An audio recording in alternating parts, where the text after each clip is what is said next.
How are you all? My name is Richard Pike. I am the founder and CEO of Governor Software.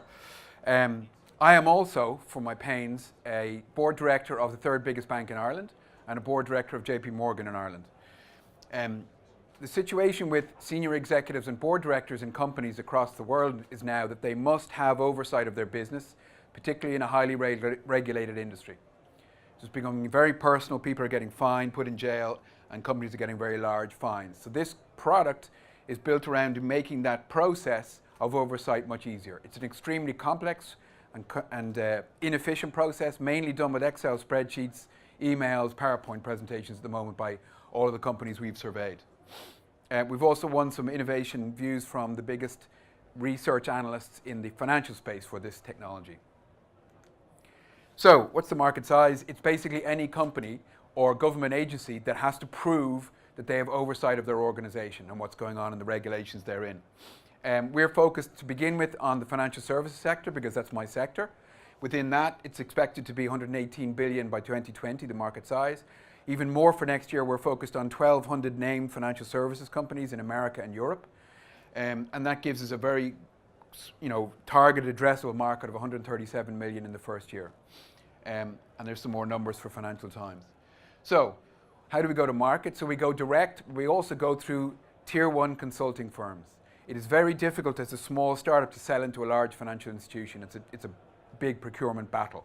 So therefore we use the likes of Deloitte and Grant Thornton to get us in because they know the problems and they can generate big revenues in terms of the consulting operation that they work. So on average we've just priced for a big bank in New York was 150,000 to us in license revenues and 600,000 in professional services for the company that we're doing it. So that's a nice model for us. We're happy to get the money and they generate big revenues for them. We have clients, we have prospects, and we have a good pipeline of 1.3 million in annual recurring revenues. So it's 3 to 5 year contracts, upfront payments annually. So what does it do? It allows you to do three things. Communicate your obligations to your business people.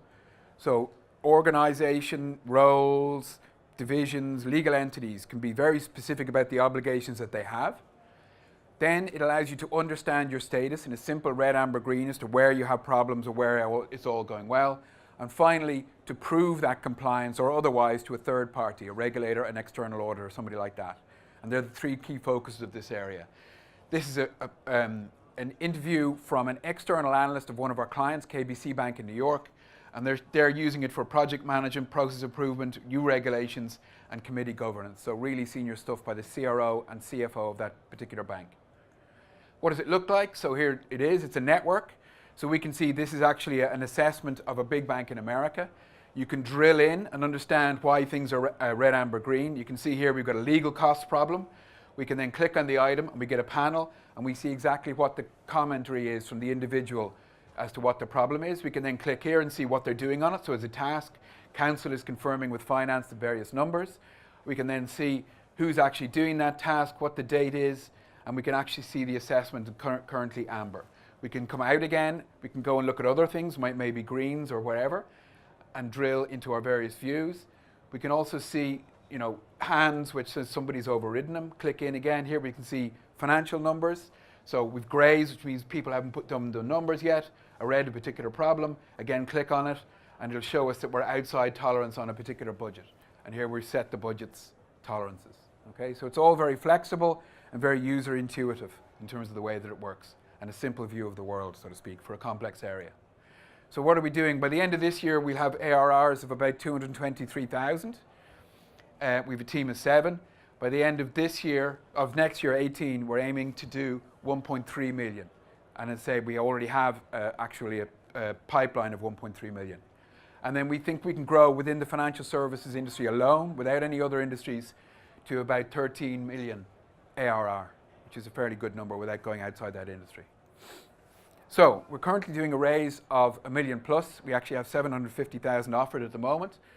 That'll be to basically start sales and marketing. So we've been gathering our customers using myself and my COO who's based in New York.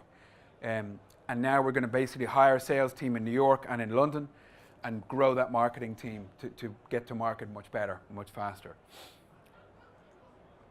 Okay, very quick, but simple overview. Thank you for your time. I'm gonna stop you there because you got another minute. What is it you want? I'm gonna ask you straight away. Just ask the audience, what is it you want from them? We're looking for people in, particularly the financial industry. Our current investors are ex-financial people or senior financial people who know there's a problem, get the problem, and are willing to invest. So we have, for instance, the ex-CEO of Deutsche Bank in New York is investing because they know the problem, and they see if it's a problem. So those sorts of people, because they also have a network, that's what we're interested in.